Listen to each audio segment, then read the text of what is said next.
بسم الله الرحمن الرحيم. اعوذ باللہ السمیع العلیم من الشیطان الرجیم. بسم اللہ الرحمن الرحیم. ربنا آتنا فی الدنیا حسنۃ وفی الآخرۃ حسنۃ وقنا عذاب النار. عزیز طلبہ، السلام علیکم ورحمۃ اللہ وبرکاتہ. امید ہے آپ سب خیریت سے ہوں گے. شرح المدوم کتاب حج درس نمبر 424 میں حالت احرام میں کنیز سے جمع کرنے کا حکم ذکر کیا جائے گا. محرمات احرام کے کفارے بیان ہو رہے ہیں. اگر کوئی شخص حالت احرام میں کنیز سے جمع کرتا ہے تو اس کا حکم یعنی کفارہ بیان ہوگا. کفارہ میں تخیر کا حکم ذکر ہوگا. مسئلہ کی صورتیں اور متعلقہ مسائل اور فروعات بیان ہوں گے. روایات اور احادیث کا تذکرہ ہوگا اور عبارت کی تشریح اور تطبیق بھی پیش کی جائے گی. حالت احرام میں جمع کے کفارے پر گفتگو ہو رہی تھی. اس کی ایک فرع اور مسئلہ یہ ہے کہ اگر کنیز کا مالک اپنی کنیز کو اجازت دیتا ہے کہ وہ احرام باندھے اور حج کرے اور وہ مالک خود حالت احرام میں نہیں ہے اور اپنی کنیز کے ساتھ ہم بستری کرتا ہے تو اس شخص پر واجب ہے کہ اپنی کنیز کا کفارہ دے. اور وہ کفارہ 3 چیزوں میں سے ایک چیز ہے. یا اونٹ قربانی کرے یا گائے یا بکری کی قربانی کرے. اور اگر اونٹ اور گائے کی قربانی سے عاجز ہو لیکن بکری پر قدرت رکھتا ہو تو لازم نہیں ہے کہ حتماً بکری قربانی کرے، بلکہ اس صورت میں اختیار ہے کہ بکری کی قربانی کرے یا 3 دن روزے رکھے. تو یہ اصل مسئلہ ہے. اس پر شہید ثانی پھر اپنی تحقیقات پیش کریں گے. وَلَوْ جَامَعَ أَمَتَهُ الْمُحَرَّمَةَ بِإِذْنِهِ مُحِلًّا فَعَلَيْهِ بَدَنَةٌ أَوْ بَقَرَةٌ أَوْ شَاةٌ. اگر ایک شخص جو آزاد ہے اور اس نے کنیز خریدی ہے وہ مجامعت کرتا ہے اپنی کنیز کے ساتھ المحرمۃ جو کہ احرام کی حالت میں، یعنی اس کی کنیز احرام کی حالت میں تھی. بے اذن ہی، خود مالک نے اس کو اجازت دی تھی کہ وہ حج کا احرام باندھ سکتی ہے. محلن، لیکن یہ شخص خود احرام کے بغیر ہے. فعلیہ بدنۃ او بقرۃ او شاۃ، تو اس شخص پر واجب ہے کہ ایک اونٹ قربانی کرے یا ایک گائے قربانی کرے یا ایک بکری قربانی کرے. فَإِنْ عَجَزَ عَنِ الْبَدَنَةِ وَالْبَقَرَةِ فَشَاةٌ، اور اگر وہ شخص اونٹ یا گائے کی قربانی سے عاجز ہو فَشَاةٌ او صِيَامُ 3 أَيَّامٍ، تو ایک بکری قربانی کرے یا پھر 3 دن روزے رکھے. ہَكَذَا وَرَدَتْ الرِّوَایَةُ، اسی طرح روایت میں آیا ہے، روایت منقول ہے. تو اب اس کے بارے میں تحقیقات کی جائیں گی. وَأَفْتَى بِهَا الْأَصْحَابُ وَهِيَ شَامِلَةٌ بِإِطْلَاقِهَا مَا لَوْ أَكْرَهَهَا أَوْ طَاوَعَتْهُ. روایت بھی آئی ہے اور شیعہ فقہاء نے بھی اس پر فتویٰ دیا ہے، اور یہ روایت اپنے اطلاق اور وسیع معنی کے ساتھ شامل ہے اس صورت کو بھی کہ جب اس شخص نے اپنی کنیز کو مجبور کیا ہو اس کام کے لیے، او طاوعت ہو، یا اس کی کنیز نے بھی اس کے ساتھ اختیار کے ساتھ ایسا کام کیا ہو. لیکن مع مطاوعتها یجب علیہ الکفارۃ ایضا بدنۃ، لیکن جب کنیز بھی اس کی مطاوعت کرے اور اپنے اختیار کے ساتھ اس کے ساتھ حالت احرام میں یہ کام کرے تو اس پر واجب ہے کفارہ دینا ایک اونٹ. وَصَامَتْ عِوَضَهَا 18 يَوْمًا مَعَ عِلْمِهَا بِالتَّحْرِيمِ، اور اس کے بدلے میں وہ 18 روزے رکھے گی مع علمها بالتحریم، جب وہ اس حکم کو جانتی تھی کہ احرام کی حالت میں جمع کرنا حرام ہوتا ہے. پس جب وہ مسئلہ کو جانتی تھی کہ حالت احرام میں جمع حرام ہے تو اگر اپنے اختیار کے ساتھ مولا اپنے مالک سے وہ جمع کرتی ہے تو اس پر اونٹ کا کفارہ واجب ہے. اور اگر اونٹ دینے پر قدرت نہ ہو، اس کے پاس اتنا مال موجود نہ ہو تو 18 دن روزے رکھے گی. وَإِلَّا فَلَا شَيْءَ عَلَيْهِ، وَإِلَّا اور اگر وہ مسئلے کو نہیں جانتی تھی اور حالت احرام میں جماع کے حرمت کو نہیں سمجھتی تھی فلا شیء علیہا تو اس پر کوئی کفارہ واجب نہیں ہے۔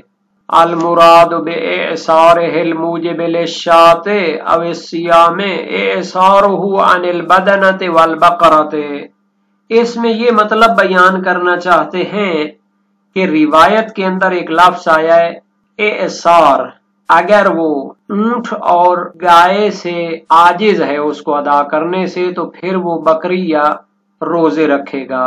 تو اعصر یعصر اعصار کا جو لغت میں معنی ہوتا ہے وہ تنگ دست ہونا اور فقیر ہونا۔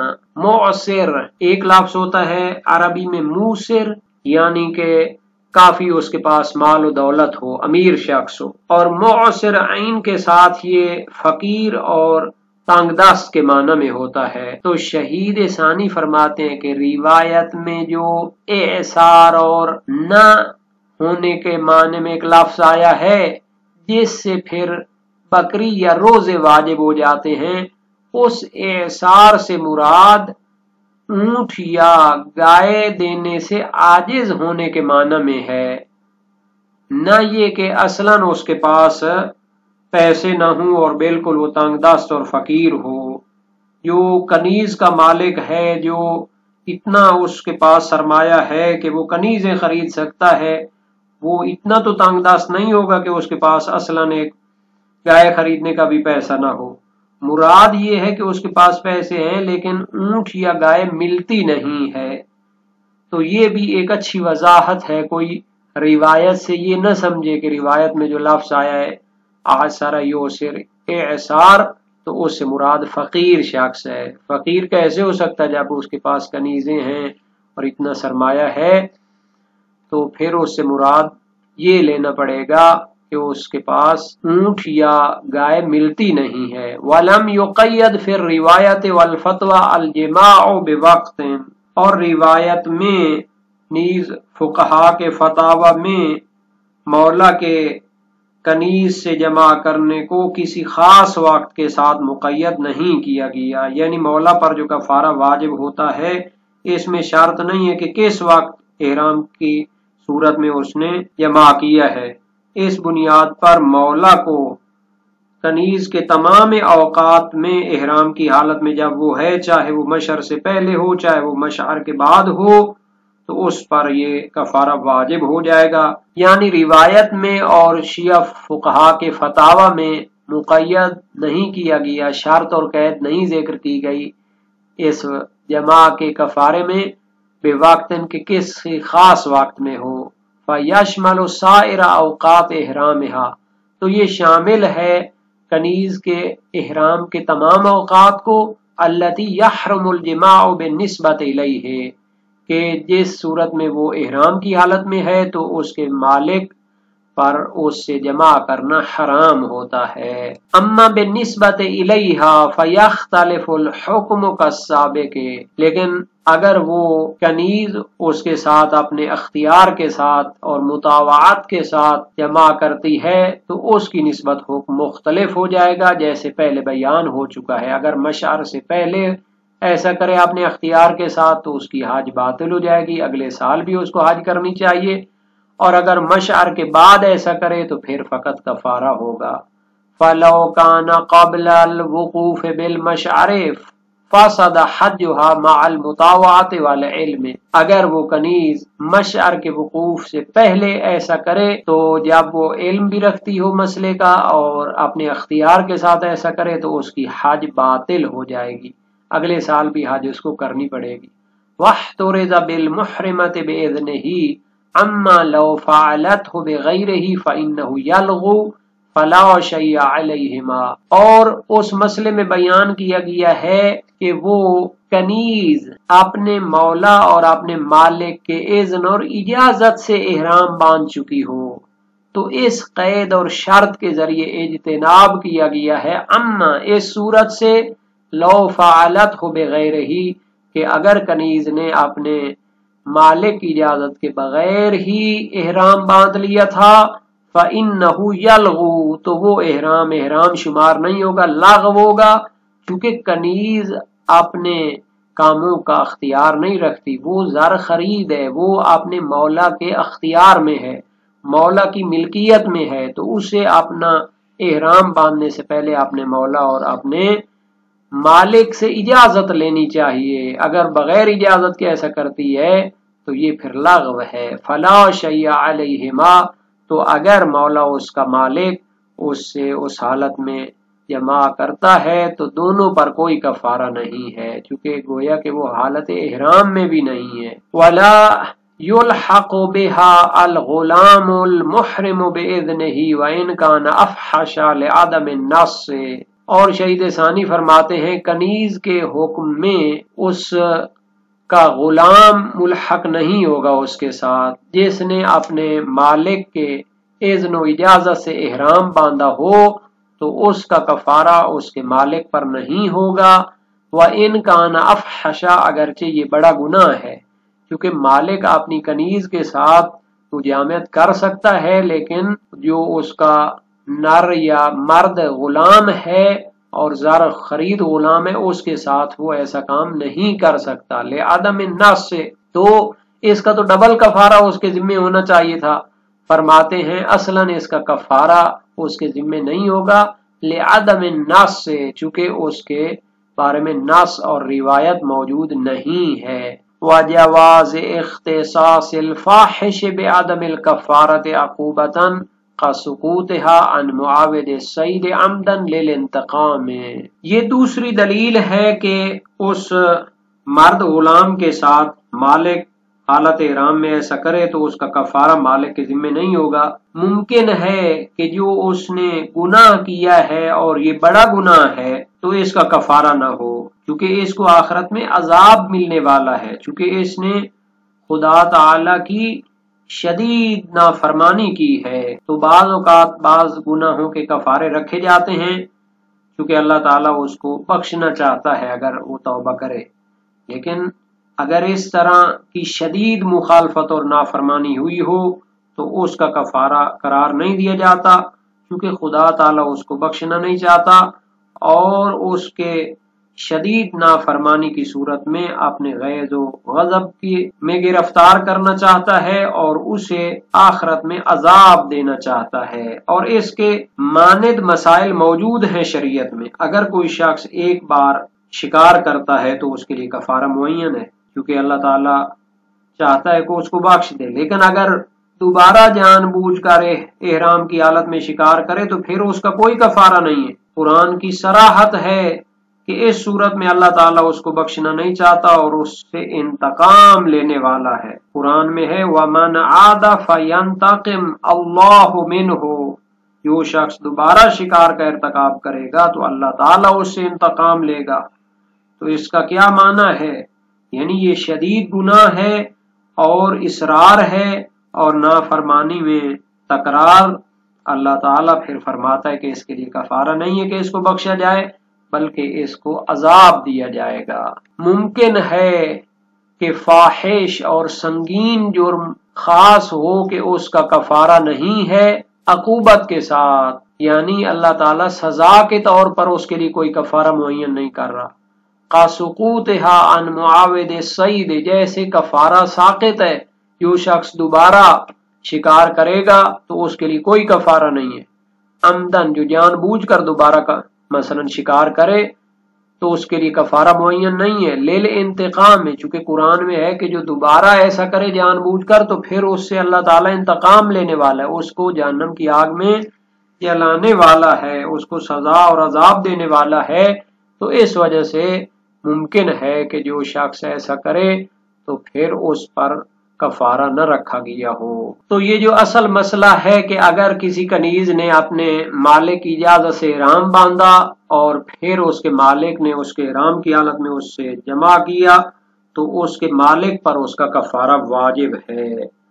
اس کے لیے دلیل ہے موثقہ اسحاق بن عمار صاباتی عراقی، امام ابو الحسن علیہ السلام سے عرض کی اخبرنی عن رجل محل وقال امت محرمہ قال موسر او معسر قلت عجبنی عنہما قال ہوا امرها بالاحرام او لم يامرها او احرمت من قبل نفسها قلت عجبني عنهما قال ان كان موسرا وكان عالما انه لا ينبغي له وكان هو الذي امرها بالاحرام كان عليه بدنا وان شاء بقره وان شاء شاة وان لم يكن امرها بالاحرام فلا شيء عليه موسرا كان او معسرا وان كان امرها وهو معسر فعليه دم شاة او صيام. وسائل الشیعہ باب 8 ابواب کفارات الاستمتاع حدیث دوم. راوی کا بیان میں نے امام کاظم علیہ السلام سے عرض کی مجھے اس شخص کے بارے میں بتائیں جو حالت احرام میں نہیں ہے لیکن اپنی کنیز سے جمع کرتا ہے جس نے احرام باندھا ہو. فرمایا وہ امیر ہے یا غریب ہے؟ میں نے عرض کی آپ دونوں کے بارے میں جواب عطا فرمائیے. فرمایا اس نے کنیز کو احرام باندھنے کا حکم دیا تھا یا حکم نہیں دیا تھا، یا اس نے کنیز نے اپنے آپ سے ہی احرام باندھ لیا. میں نے عرض کی آپ دونوں صورتوں میں جواب دیجیے. امام نے فرمایا اگر وہ مالدار ہے اور جانتا تھا کہ احرام کی حالت میں ایسا نہیں کرنا چاہیے اور اس نے حکم دیا تھا کنیز کو کہ احرام باندھ لو تو اس شخص پر واجب ہے بدنہ یعنی کہ اونٹ، چاہے تو ایک گائے چاہے تو ایک بکری کی قربانی کرے. اور اگر اس نے اس کو حکم نہیں دیا احرام کا تو اس پر کچھ نہیں ہے، چاہے وہ امیر ہو چاہے غریب ہو. اور اگر اس نے حکم دیا تھا اور وہ غریب ہے تو پھر ایک بکری یا پھر روزے رکھے. ظاہر یہ ہے کہ اس کے اعصار سے مراد اس کا اونٹ یا گائے سے عاجز ہونا ہے، اور ظاہر یہ ہے کہ روزے سے مراد 3 دن روزے ہیں جیسا کہ بکری کے بدلے میں اسی طرح ہوتا ہے. اور نص کا اطلاق اور فقہا کے کلام کا اطلاق یہ ہے کہ اس میں فرق نہیں ہے کنیز میں کہ وہ مثلا مجبور ہو یا اپنے اختیار کے ساتھ اس کے ساتھ کرے. جبکہ علامہ ہلی نے قواعد الاحکام میں، تحریر الاحکام میں اور شہید اول و ثانی نے بالترتیب دروس شرعی اور مسالک الافہام اور شرح الامہ میں شہید ثانی نے فرمایا کہ حکم اسی طرح اگر کنیز کو مجبور کیا ہو، اگر کنیز اپنے اختیار کے ساتھ اس کے ساتھ ایسا کرے تو اس پر واجب ہے کہ حج مکمل کرے اور اگلے سال بھی حج کرے، اور واجب ہے اس کے مالک پر کہ اس کو قضا کی بھی اجازت دے، حج والی قضا، اور اس کے خرچے بھی برداشت کرے کیونکہ اس کے کام کی وجہ سے یہ خرابی ہوئی ہے.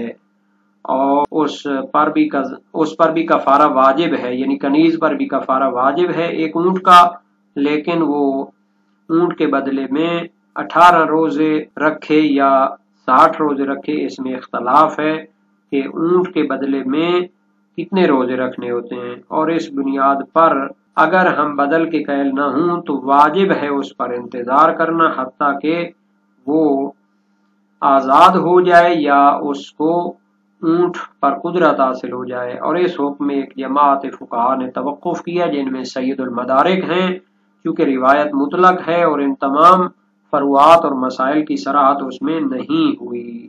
اور آخر میں جو فرمایا تھا کہ اگر وہ اپنے زر خرید غلام کے ساتھ ایسا کرتا ہے تو یہ بڑا گناہ ہے اور اس کا کفارہ نہیں ہے.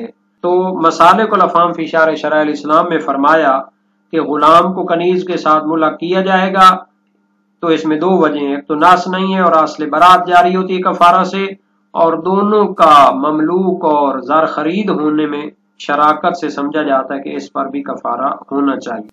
باقی جو ہے کہ اس کا فعل جو ہے وہ زیادہ کبھی ہے تو اس پر عذاب مترتب ہوتا ہے. اس کو بعض متاخرین نے اختیار کیا ہے اور یہی احتیاط کے مناسب ہے.